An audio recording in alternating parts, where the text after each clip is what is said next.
마태복음 26장 17절부터 29절까지 말씀. 무교절 첫날에 제자들이 예수께 나와서 이르되 유월절 음식 잡수실 것을 우리가 어디서 준비하기를 원하시나이까? 이르시되 성한 아무에게 가서 이르되 선생님 말씀이 내 때가 가까이 왔으니 네 제자들과 함께 유월절을 내 집에서 지키겠다 하시더라 하라 하시더니 제자들이 예수께서 시키신 대로 하여 유월절을 준비하였더라. 주물 때에 예수께서 12 제자와 함께 앉으셨더니 그들이 먹을 때에 이르시되 내가 진실로 너희에게 이르노니 너희 중에 한 사람이 나를 팔리라 하시니 그들이 몹시 근심하여 각각 여짜오되 주여 나는 아니지요.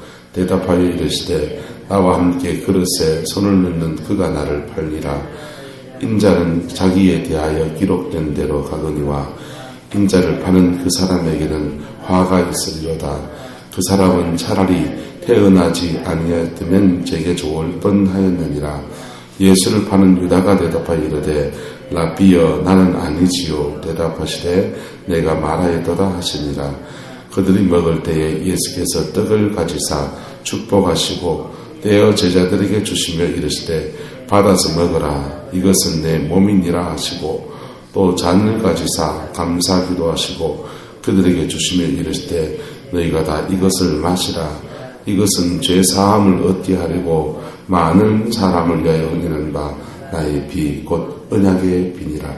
그러나 너희에게 이르노니 내가 포도나무에서 난 것을 이제부터 내 아버지의 나라에서 새 것으로 너희와 함께 마시는 날까지 마시지 아니하리라 하시니라. 아멘. 이 말씀이 저와 여러분 안에 이루어졌음을 선포합니다. 자, 예수님께서 유월절을 지내십니다. 유대인들은 세 가지 큰 절기가 있습니다. 유월절과 신칠절과 장막절이라고 하는 세 가지 큰 절기를 지켜요. 장막절은 다른 말로 오순절이에요. 자, 칠칠절은 다른 말로 하면 맥추절 또는 오순절입니다. 그런데 이 봄절기의 첫 번째 절기의 시작은 유월절로 시작하는 겁니다. 이 유월절을 지키는데 유월절 날에 하는 게 뭐냐 하면 애굽에서 나올 때에 이스라엘에서 애굽의 바로왕을 10번의 재앙을 하나님 내리치지 않습니까? 그래서 그때부터 이제 바로가 이스라엘에서 내어줍니다. 내어주는데 내어주는 날 마지막 그 10번째 재앙이 죽음의 천사가 지나가는 겁니다. 그래서 애굽에 있는 모든 집집마다 짐승새끼부터 해서 사람의 자녀까지 첫 자녀는 다 죽는, 첫 것은 다 죽음을 당합니다. 그런데 이스라엘에서 사는 고센 땅에는 이 죽음이 지나가지 않는데 왜 지나가지 않았느냐?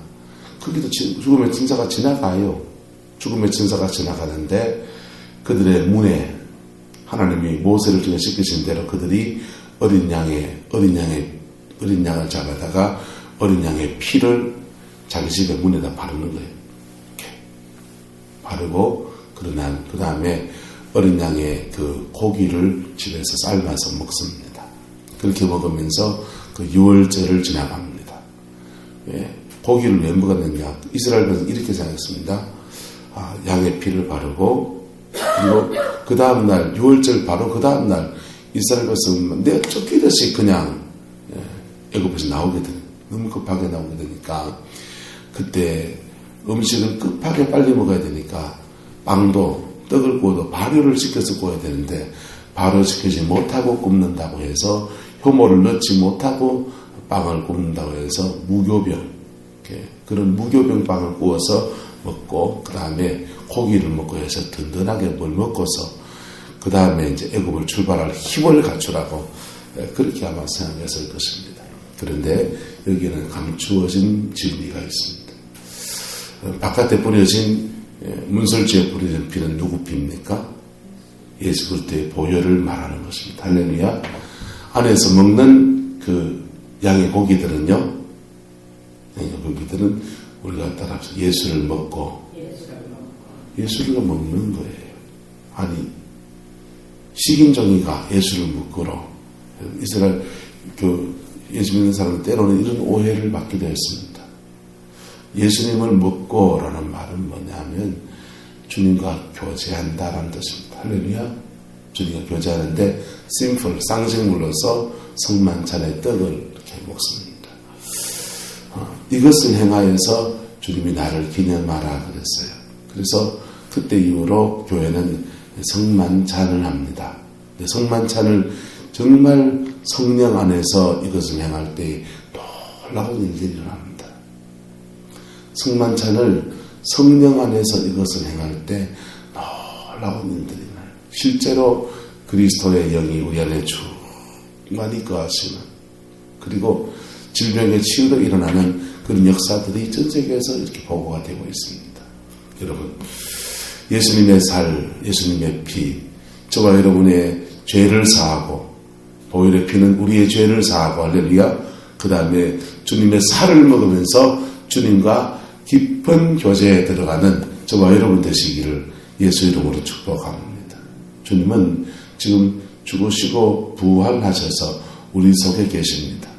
우리 속에 계신데 성령 안에서 우리가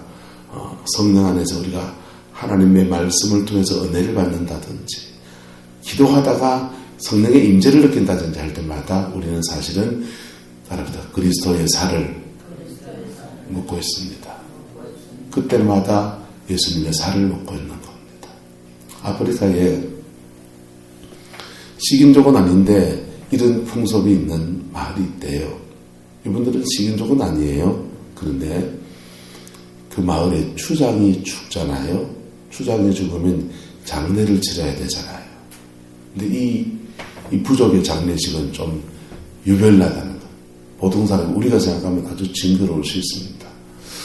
추장을 이렇게 장례 의식을 치르면서 추장을 이렇게 고기를 장만해요. 삶아요. 국을 끓여요.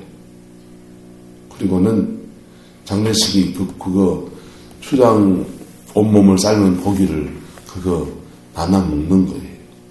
그러면서 그들은 이렇게 말합니다. 추장은 우리 안에 있다.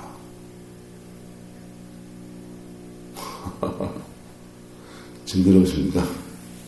자, 우리가 예수님의 살을 먹을 때에, 예수님의 성만찬을 할 때에 하나님은 예수님은 살아계십니까? 안 살아계십니까?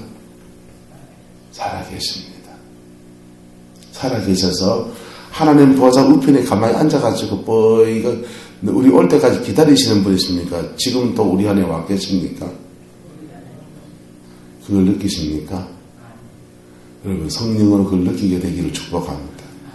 내 안에 계신 그분을 느끼게 되기를 축복합니다. 그 임재를 느끼는 사람들은요, 예수님이 내 안에 계시다는 것이 생생한 사실입니다. 그 임재를, 예수를 믿는데도 그 임재를 못 느끼는 사람들은요, 지옥 간다는 말이 아니에요. 예수님의 보혈의 피로 중생한 사람은, 거듭난 사람은 천국에 갑니다. 할렐루야. 그런데 그 주님의 임재를 느끼는 사람은 날마다, 그 임재를 느낄 때마다 날마다 예수님과 함께 살고 있는 겁니다. 할렐루야. 그 사람은 날마다 신령한 의미에서 교회에서 성만찬을 해주지 않아도 여러분 속에 날마다 주님이 떡을 먹여주시는 거예요. 그래서 성소 안에 들어가면 세 가지 있다 그랬죠. 하나는 촛대, 또 하나는 떡상, 진설병 떡상, 또 하나는요 분향단, 세 가지 있습니다. 떡상이 여러분 안에 있는 겁니다. 그걸 느끼는 사람은요, 그걸 알고 먹는 사람은 날마다 그 떡상을 자기가 먹는 거예요. 먹으면서 그 사람은요, 따라합시다. 그 떡을 먹으면서 예수님과 함께 산다. 할렐루야. 그래서 요한계시록 3장 20절에는 내가 문 밖에 서서 두드리노니 누구든지 문을 열면 내가 그에게로 들어가서 그로 더불어 뭐하고 먹고 그는 나로 더불어 먹으리라. 할렐루야. 이게 주님과 인격적인 교제를 하는 겁니다. 제가 자꾸 말씀드린 게 뭐예요? 임재를, 느끼는 임재를 다른 말로 바꾸면 뭐라고요? 평안. 성령이 주시는 평안. 할렐루야. 그 평안을 잃지 않기를 축복합니다. 그 평안 가운데서 다른 사람을 손을 얹어보세요. 예수님의 이름으로 기도해보세요. 그 평안 가운데서 주님이 역사하십니다. 할렐루야. 그래서 모든 그리스도인의 삶의 기본은 임재예요. 그 평안이에요. 자기 안에 그 평안을 가지고 있을 때에 주님과 함께 있는 것입니다. 그 주님과 함께 여러분의 삶을 한번 펼쳐보세요. 그러면 그 삶에서 놀라운 역사들이 일어나는 거예요. 왜? 나와 함께 하신 주님이 능력이 되시는 겁니다. 할렐루야. 그 평안을, 그 떡을 딴 사람한테 하나 나눠줘 보세요. 그럴 때에 성령이 그 영혼을 다 터치하는 거예요. 그게 영적인 사역자들의 가장 기본적인 사역의 수칙입니다. 그래서 그런 일을 할 때는 항상 임재를 놓치지 말아야 돼요. 자기가 성령의 임재를 놓치지 않고 손을 얹고, 임재를 놓치고 손을 얹으면요 밀린다니까요. 어둠의 영에게 밀려요. 그래서 데미지를 입는다. 그래서 임재를 놓치지 않고 손을 얹고, 임재가 없을 때는 주님의 임재 속에 그 떡을 내가 먹는 시간을 가지고, 그게 이제 영적인 사역의 가장 베이직입니다. 여러분, 영적인 사역만 그런 게 아니고, 기도 사역만 그렇게 하는 게 아니고, 저와 여러분의 모든 삶에서 주님과 함께 하기를 축복합니다. 그 평안을 잃지 않기를 축복합니다. 그래서 막 하려고 할 때 이거 말하면 평안을 잃어야 된다니까요. 네. 와! 하면서 막 시번 잃어버리면 그 다음날 오면 기도가 탁 막혀야 된다. 왜?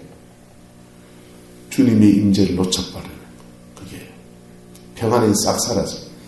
평안이 싹 사라지니까 그 평안이 사라지면 회개하고서 십자가 앞에 서야 돼.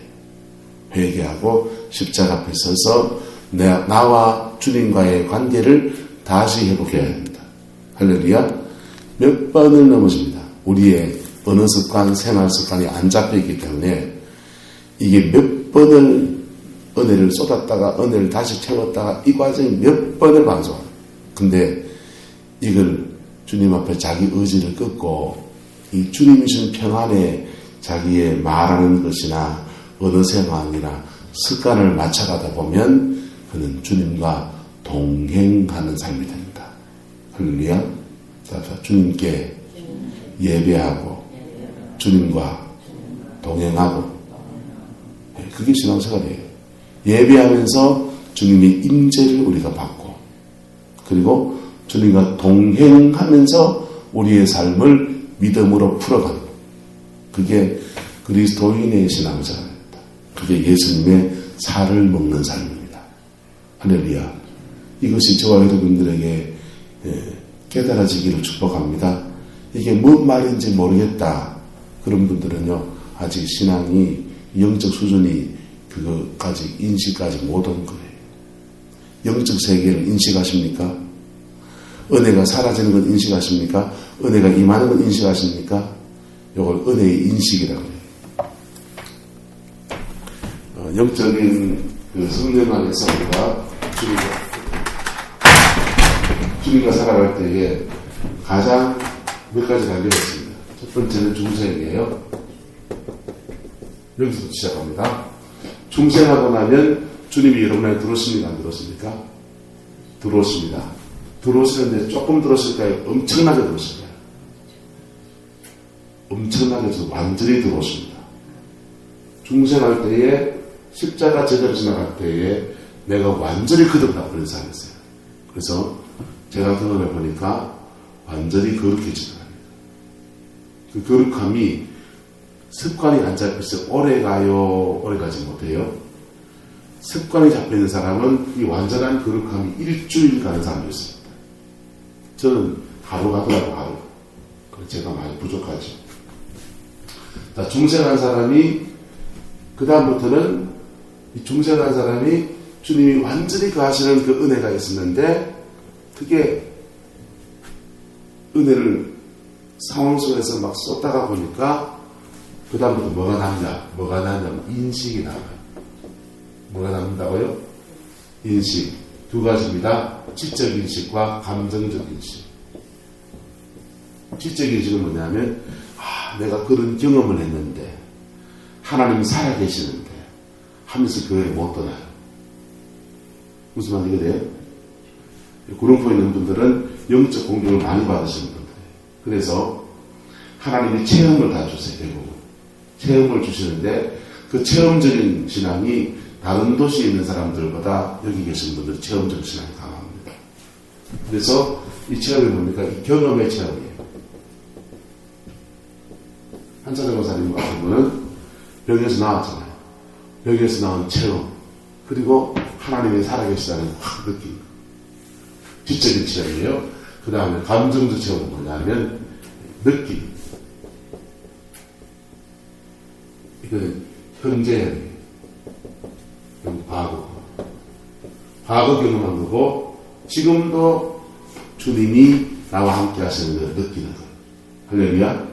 느끼게 되기를 축복합니다. 기도하면 손이 막 이렇게 막 떨리면서 앞으로 뒤로 왔다리 하면서 여러분 막 기도가 강해져 느낍니까? 안 느낍니까? 느끼죠. 기도하지 않고 가만히 있으면 성령이 이렇게 몸 안에 여기서부터 이래 가거든요. 느끼십니까? 사모님 느끼겠습니까? 김원주 교사님은요? 김원주 교사님 은혜 받을 때 저분을 제가 합니다. 오른손이 헬리콥터를 돌리면서 하면 은혜 그게 현재 느끼는 겁니다. 이 느낌이 있어야 구원입니까? 여기가 구원입니까? 여기가 구원입니다. 할렐루야. 자, 이렇게 인식하게 되면 사람들은 성령을, 하나님을 인식하게 되면 사람들은 무슨 생각을 하냐면, 하나님은 만물을 지은 분이에요? 지은 분 아니에요? 만물을 지은 분이에요. 모든 만물의 주관자가 누구십니까? 하나님이십니다. 역사를 주관하신 분. 인간의 생사화복을 주관하시는 분이십니다. 그래서 이 하나님을 만나서 인생 팔자고 지나갑니다. 팔자고 지나갑니다. 하나님, 내 가정 변화시켜주시고, 우리 직장 내려주시고, 삶의 문제가 확 풀리기 원합니다. 확 풀립니까? 여기서 딜레마가 생겨요. 사람들은 팔자고 지나가는데 팔자가 안 고쳐집니다. 분명히 거듭났고 역사를 주관하시는 하나님을 경험했는데 팔자가 안 고쳐집니다. 왜 안 고쳐지느냐? 주님께 물어보세요.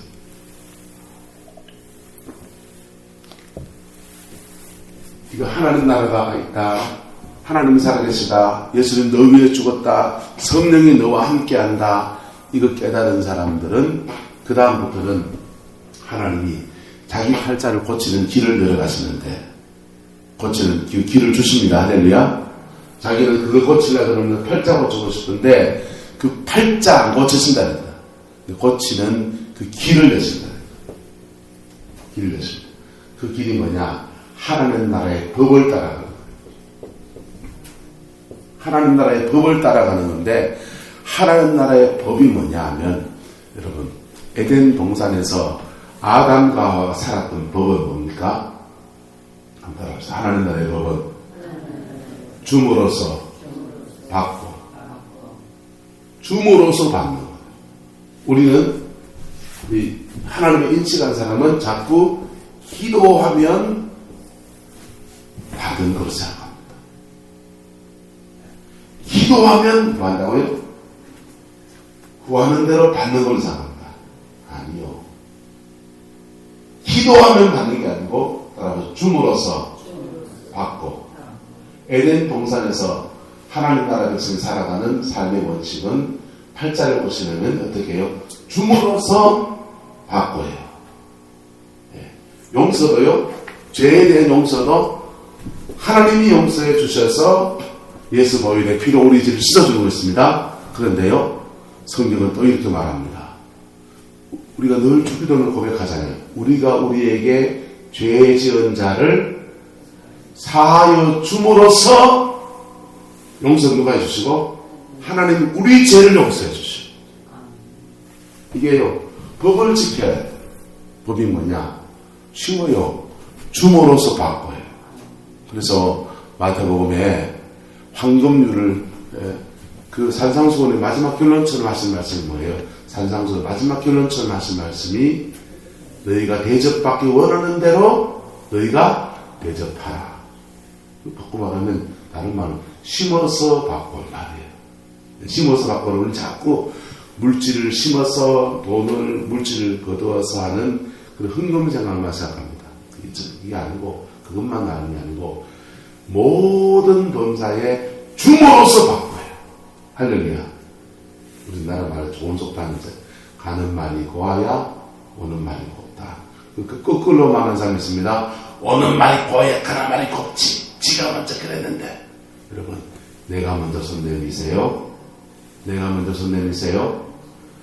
그게 그렇게 할 때에 나는 주는 것을 요걸 줬는데 하나님이 내게 주시는 것은 내한테 꼭 필요한 것을 주셔요.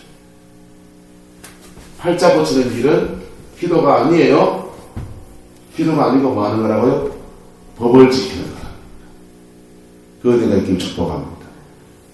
그래서 중생한 사람이 하나님을 인식한다고 해서 이 법을 지키는 단계로 넘어가야 돼요. 그럴 때에 그의 인생에 새로운 지경이 확 넓혀지는 거예요. 법을 지킬 때에 당연한 것이 십자가가 인생을 풀어가는 거예요. 보세요. 1만 달란트를 탕감받은 사람이 바깥에 나가다가 누구 만납니까? 100데나리온을 빚진 사람 만납니다. 1만 달란트는요, 중생을 받습니다. 어마어마한 죄를 용서받은 거예요. 중생한 사람이 하나님을 인식합니다. 성령이 주는 평안이 있습니다. 그 은혜가 있습니다. 근데 나가다가 누구보다 마음이 바뀌어집니까? 100데나리온 빚진 사람 만났습니다. 100데나리온이 얼마냐? 100일치 품삯이에요. 그래서 권사님, 100일치 품삯이 얼마지요? 권사님 정도 이렇게 수입으로 따지면 석 달 넘게 일해야 되는 거거든요. 네. 그러니까 사람에 따라 다르지만은 그냥 하루에 5만 원씩 치면은 100일치 품삯은 권사님 얼마입니까? 500만 원이잖아요. 500만 원을 나한테 사기친 애를 만났습니다. 용서할 수 있다 없다? 없지. 500만 원. 유고사님 500만 원을 기본적으로 안 띄고 삽니다. 기본적으로 다 띄울 것 같습니다. 용서할 수 있다 없다? 이거 어찌 용서가 됩니까? 500만 원, 피 같은 500만 원 벌려면 학용품 지원이 몇 개를 팔아야지 그렇게 500만 원이 되는데. 그런데 이거 1만 달란트를 탕감받은 그 은혜 때문에 용서하는 거예요. 할렐루야. 그런데 용서하지 않으면 어떻게 됩니까? 용서하지 않으면 다시 그가 옥에 갇히는 거예요.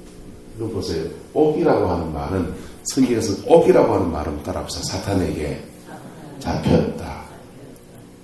사단에게 잡혔다.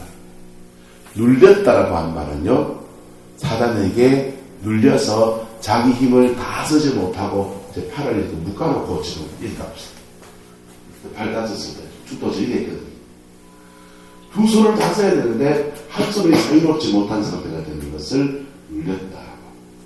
여러분, 우리는 영적인 삶을 신앙을 살아가면서 옥에 갇힐 수도 있고요, 포로될 수도 있고요, 눌릴 수도 있어요. 네. 옥에 갇힌 것이 가장 심각한 겁니다. 그 다음은요, 그보다 더 약한 게 포로된 거예요. 그 다음 더 약한 게요, 눌린 거예요. 여기서 자유를 얻으시기를 축복합니다. 자유를 얻기를 축복합니다. 자유를 얻기를 축복합니다. 그러려면 뭐 해야 되느냐? 소등은 팔자 고치는 거예요. 팔자 고치려면 뭐 해야 되느냐? 기도요? 해야 되죠. 기도해야 되죠. 법을 지키시라는 거예요. 뭐 하시라고요? 법을 지키시라는 거예요. 안 지키기 때문에 자꾸 관계를 걷는 거예요. 예. 안 지키기 때문에 자꾸 관계를 걷는 거예요. 사모님 김삼성 선교사님 그 포스팅 카운티 교재 알죠? 그 교재 순서입니다. 하나님을 경험한 사람, 인식하는 사람은 임재를 느낍니다. 그 임재면 다른 사람들이 기도해주면 병이 낫기도 합니다. 그러니까 하나님의 임재는 내 팔자를 고칠 수 있을 거라고 생각합니다. No. 못 고칩니다. 그것은 하나님이 못 고쳐서 그런 게 아니고 법을 안 지키어서 묶인 거기 때문에 법을 지키시라니까. 할렐루야. 법을 지키시라. 이걸 지키다 보면 하나님의 주권을 인정하는 삶으로 넘어갑니다. 그럴 때에 그의 삶에 풀어짐이 있습니다. 왜 11조 생활을 하면 재정이 풀어지느냐? 물질에 관한 법을 지키기 때문에 그래요. 물질에 관해서 하나님의 법을 지키기 때문에 그분의 주권 안에서 풀어지는 겁니다. 죄송합니다. 이런 인식이 없어도 법을 지키는 사람은 인생이 풀립니다. 심지어 중생하지 않았는데도 법을 지키는 사람은 그 나름의 일반은 종속에서 복을 받습니다. 구원이 없어서 그렇지. 그런데 중생한 사람은, 성령을 인식하는 사람은 그 인식하는 대로 덫에 빠져버려요. 그래서 문제는 여기 있는 법을 지켜야 되는데 이 하나님을 인식하고 기도 속에서 자꾸 해결해 보려고 합니다. 그래서 그냥 기도하다가 금식 기도합니다. 산 기도합니다. 철야 기도합니다. 그렇게 기도하다가 안 되니까 조상제 파리비가 기도합니다. 회개를 더 깊이 해야 되는 거다. 온갖 회개 다 합니다. 법을 지키시라니까. 할렐루야. 이해가 되길 바랍니다. 그것은 사단이 이 속에서 하나님을 인식하는 것 얼마나 축복이에요. 얼마나 귀한 겁니까? 내척추합니다. 내척추 필요합니다. 그런데 조상제 회개하는 것도 필요합니다. 그런 것도 필요합니다. 가계로 흐르는 영향력을 끊는 것 필요합니다. 그런데 그런 것을 덫으로 놔두고서 일로 못 넘어가게 합니다. 그러면서 그거 하면 팔자 고쳐지리라고 생각합니다. 팔자 안 고쳐집니다. 법을 지키십시오. 기도 줄이고 법을 지키십시오. 안 되면 그게 여러분의 팔자가 고칩니다. 할렐루야. 더 좋은 것은요, 거듭나셔야 됩니다. 할렐루야. 그 다음에 하나님을 인식하는 이 인식을 임재에서 누리십시오. 그리고 임재 속에서 법을 지키십시오. 대박입니다. 이해가 되길 바랍니다. 기도하면서 손이 떨린다. 기도하면서 머리가 흔들린다. 팔이 다리가 흔들린다. 공중부양을 10m를 뛰어도 법을 안 지키는 사람은 인생에 불행이 없습니다. 사단의 그 가두는 그 옥이 해결되지 않습니다. 저는 26년 동안 매일 철야하고 나라와 민족을 위해서 해가 둘러 빠지도록 밤을 새고 기도하고, 근데 그 과정 안 풀리는 사람을 봤습니다. 저는 그런 분이 너무 존경스러워서 제 인생을 다 걸고 그분을 따라다니는데 그분 인생이 안 풀립니다. 왜 된다고요? 법을 지키셔야 돼요. 기도를 줄이더라도 법을 지키셔야 된다. 할렐루야. 자, 인식하게 하는 것, 내가 늘 그와 함께 있다고 인식하게 하는 것이 바로 그리스도의 떡, 주님의 살입니다. 주님의 살입니다. 주님의 살이 오늘도 여러분들에게 이 말씀을 나누는 중에 여러분들이 나누어지고 있습니다. 오늘도 요한일서는 말합니다. 요한 사도가 요한 일서를 써서 자기 제자들에게 책으로 이제 기력이 지내가지고 더 이상 가서 말씀도 전하지 못하고 침상에 누워서 말로 하고 누가 글로 썼겠죠. 글로 쓰면서 편지를 씁니다. 편지를 전달하는데 이렇게 말합니다. 이것을 쓰는 것은 너희와 우리가 사귐이 있게 하려 함이라. 너희와 우리가 사귐이 있게 하려 함이라. 그 다음 말씀이 중요해요. 따라합시다. 우리의 사귐은 그의 아들 예수 그리스도와 함께 함이라. 할렐루야. 이 강단에서 때로는 참 은혜가 나갈 때가 있잖아요. 그럴 때 여러분과 제가 마음으로 교통하는 거죠. 마음으로. 그때는 마음이 참 편안해요. 하나님과 나와 교통하고 또 여러분과 저와 한 성령 안에서 교통합니다. 그럴 때에 그 교통함 속에 예수님의 떡이 나누어지는 거예요. 그것을 요한 사도는 우리가 사귀는 것 같지만 우리의 사귐 속에 그의 아들 예수 그리스도와 함께하는 놀라운 사귐이 있다는 겁니다. 할렐루야. 그게 성만찬입니다. 성만찬. 교회가 성만찬을 봄, 가을에 2번 하지만은 사실은 매 예배 때마다 주님이 당신의 살을 찢어서 여러분들에게 먹이십니다. 그것을 먹고 주님을 인식하기를 바랍니다. 인식하셨으면 그 인식의 세계에 기도로 몰입해가는 그 은혜도 있기를 축복합니다. 그리고 그것을 가지고 법을 지키시라고. 뭘 지키라고요? 법을 지키라고. 법이 뭐라고요? 자꾸 말씀, 법 이러면 자기가 뭐 못한 것, 자기가 뭐 해야 될 것, 자꾸 개인적인 것을 생각합니다. 여러분, 하나님 나라의 법은 사랑의 법이에요. 그래서 관계 속의 법을 지켜야 돼요. 무슨 법을 지켜야 된다고요? 내가 음란하지 않고, 내가 도둑질하지 않고, 남의 물건 탐내지 않고, 개인적인 거예요. 근데 정말 인생의 문제를 풀어가는 사람들은 그거 지켜야 되죠. 근데 뛰어넘어서 관계 속의 법을 지켜야 돼요. 관계 속의 법은 뭡니까? 따라서 우리가 줌으로써 받습니다. 줘야 된다니까. 내 걸 떼서 줘야 돼요. 그럴 때 받습니다. 나는 요만치 줬는데 하나님이 주신 건요. 나는 나답게 주고 하나님은 하나님답게 주시는 거예요.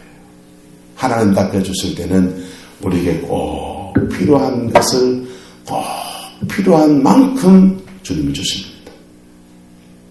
작은 애가 포항에 자취방을 1학년 들어갈 때 기숙사를 들어갔습니다. 그래서 기숙사 너무 감사하다. 근데 지가 몇 번 아침에 늦게 일어나는 몇 번 이럴 때만 막 기숙사 잘려버렸습니다. 잘려가지고 어찌해야 되나 하는데 누나 집에 생겨서 20평 아파트에 세탁기, 냉장고, 가스레인지, 도시가스 딱 들어오고요. 따뜻하고요. 그 만장 같은 집에 지가 쓰는 거예요. 자영이 왔습니다. 자영이 오면 방 비워줘야 되나 걱정했는데 자영이 와가지고는 우리 심심한데 잘 됐다. 자영은 안방에서 자취하고 우리 애는 건너방에서 자취하고 우리는 매달 내는 관리비가 부담이 사실 됐거든. 우리 누나가 방 거실 쓸 때 가스비하고 뭐 한 달 수원장 돈 나가더라고요. 그 부담이 있는데 자영이 와가지고 걱정하고 펑펑 쓰라 내가 다 대줄게. 오히려 복이 됐습니다. 여러분 하나님이 내 필요한 만큼 내게 부족한 거 부족한 대로 딱 필요한 만큼 우리에게 채워줍니다. 더하지도 않고 덜하지도 않아요. 더 주는 것은 뭐 하라는 겁니까? 더 주는 것은 씨라니까. 사모님 하나님이 더 주는 것은 뭐라고요? 씨예요. 그거는 내가 꿀떡 삼키면은 이게 그때부터 쫄쫄 굶는 삶이 시작되는 거예요. 씨로 주신 것은 또 나누는 겁니다. 그래서 내가 나눌 때에 하나님 이로부터 주시는 공급해 주시는 그 은혜를 쉴 때마다 때때마다 그렇게 우리 인생이 풀어져 가는 겁니다. 여러분 이거는 믿음 있어야 합니다. 기도 많이 하는 사람이 하는 게 아니라 믿음이 있어야 합니다. 주님 앞에 믿음으로 행하는 겁니다. 어느 교회 권사님이 기도를 그렇게 많이 해요. 기도 많이 하면 기도를 심었기 때문에 은사는 많습니다. 은사도 많고 신령의 방통입니다. 근데 집에 돈은 쫄쫄 마르네요. 왜? 돈은 안 심으니까. 기도는 심는데 돈은 안 심으니까.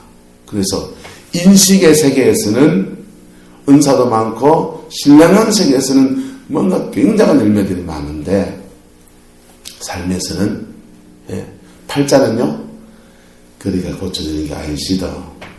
여러분 옆 사람을 축복합시다. 팔자 고칩시다. 여러분 팔자 고칩시다. 내가 먼저 뭐 해라고요? 손 내미세요. 내가 먼저 내가 할 수 있는 그 작은 것부터 손 내미세요. 이 고난 중 안에 여러분과 누군가 얽힌 사람이 있으면 손 내미세요. 그게 여러분 팔자 고치는 겁니다. 여러분이 옥에 갇힌 것을 풀어내는 놀라운 축복의 열쇠입니다. 그 열쇠 주님이 인식시켜줍니다. 그리고 기도하면 구하는 기도예요. 그 다음은요 찾게 됩니다. 찾게 되는 게 뭐냐? 이 열쇠는 이거다 찾는 겁니다. 찾으면 그 다음부터 그걸 두드리는 거예요. 세차게 그 문을 두드리는 겁니다. 인식, 문을 찾을 때까지 찾는 거예요. 구하는 거예요. 하나님 내 인생의 길이 왜 안 열립니까? 하나님 저게 문이다 하면은 저 문을 두드려야 됩니까? 이쪽 문을 두드려야 됩니까? 가르쳐준 그 문을 두드리는 거예요. 거기에 팔자 고치고 법을 고치고 법 안에서 우리 인생이 풀어지는 삶의 역사입니다. 많은 그리스도인들이 중생도 못했어요. 속지가 많아요. 그리고 중생하고 성령의 은혜와 인식을 하는 사람들은 인식 속에서 여기에 갇혀 있으려고 그래요. 한 발짝도 안 나가요. 팔자 고치는 건 뭐라고요? 법을 지키는 겁니다. 중생하지 못해도 본능적으로 사람의 성향이 나누는 거 좋아하고 베푸는 거 좋아하는 사람은 법을 지키나 안 지키나요? 법을 지켜요. 그 사람들은요 이거 인식하지 않고 이런 거 없어도 돈 잘 들어옵니다. 돈 잘 들어옵니다. 그런 사람들을 옛날에 전성미도 원사님은 축복권이 있는 사람이라고 했어요. 축복권이 있는 사람을 쉽게 특징으로 말하면 따라서 대인관계가 넓은 사람. 축복권이 있는 사람의 특징은 물질 축복권이 있는 사람의 특징은 대인관계가 넓은 사람. 대인관계가 넓다는 말은 뭐예요? 이 법을 지키는 사람. 하나님 나라의 법을 자기도 모르게 본능적으로 지키는 사람입니다. 사모님 많이 들었죠, 그 얘기? 그래서 이 세계에서 갇혀 계시지 마세요. 이 세계에서 갇혀 계시지 마세요. 이걸 뒷다뒤 팔고 들어가지 마세요. 여기서 일로 넘어가세요. 그럴 때에 우리 인생에 하나님이 함께 하시는 놀라운 풀어짐의 역사가 일어나기를 따게 됩니다. 여러분, 그 인식의 세계에 파고 들어가야 될 사람이 있습니다. 사모님 파고 들어가세요. 그 인식의, 영적 인식의 세계에 파고 들어갈 사람이 계십니다. 예, 박현종 원장님 계시면 그분 파고 들어가야 되겠죠. 예, 욕실 곳에 파고 들어가실 거예요. 강만종 사님, 기도의 세계를 파고 들어가서 그 세계 속에서 하나님께 쓰임받는 사람 되시기 원하십니까? 파고 들어가십시오. 오남순 사님, 그러기 원하세요? 기도량을 한 3배는 늘크셔야 됩니다.